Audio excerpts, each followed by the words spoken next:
encapsulation and decapsulation of data. As you can see in this picture, there is one sending computer and one is receiving computer.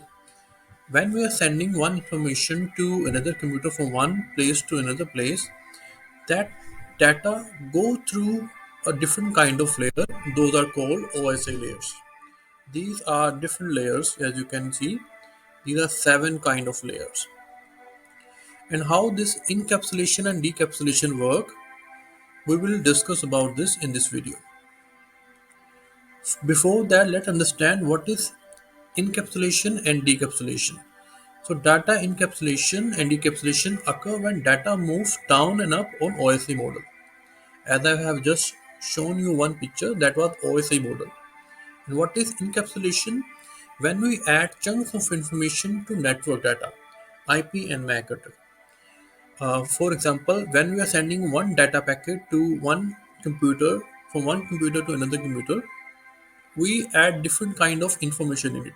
For example, on application layer, we add what kind of protocol it is, HTTP. When we going through the layer, network layer, we adding the IP address. When the packet is going through the MAC layer, we add the MAC address. So we add different kind of chunks of information in that packet. And when it happened when we're sending data from one computer to another. And what is decapsulation? Decapsulation is when we remove chunks of information from the network data.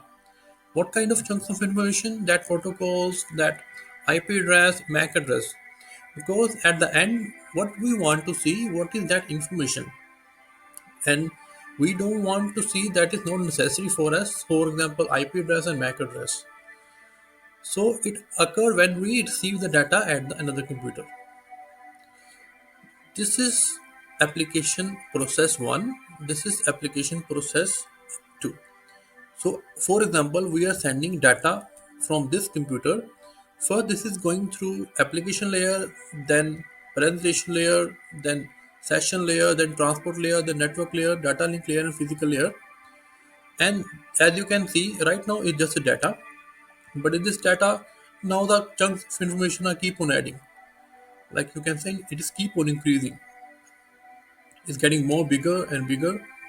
More protocols, MAC address, IP address, keep on adding on this data.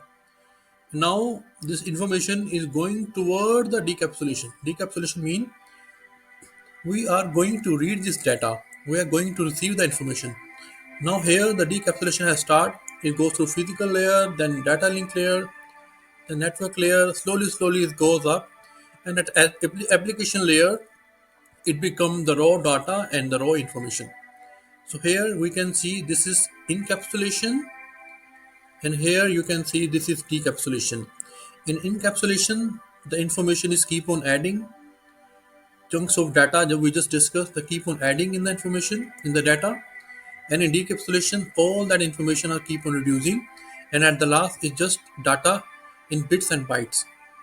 And here the information is readable.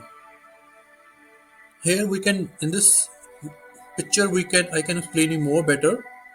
Here you can see this is a TCP header, and here this is the IP header. So this is the application packet, then TCP packet, then this IP packet, and then Ethernet packet. On IP packet, the IP address is attached now, and Internet packet now the MAC address is also attached.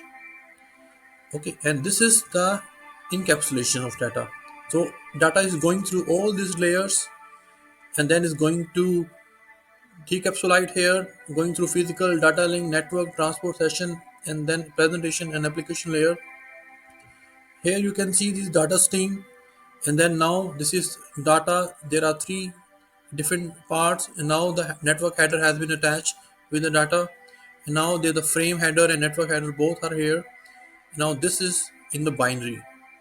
The data is converted into the binary, and here the source can read that data packet. Thank you for this. Thank you for your time. Thank you to watch this video. Thank you.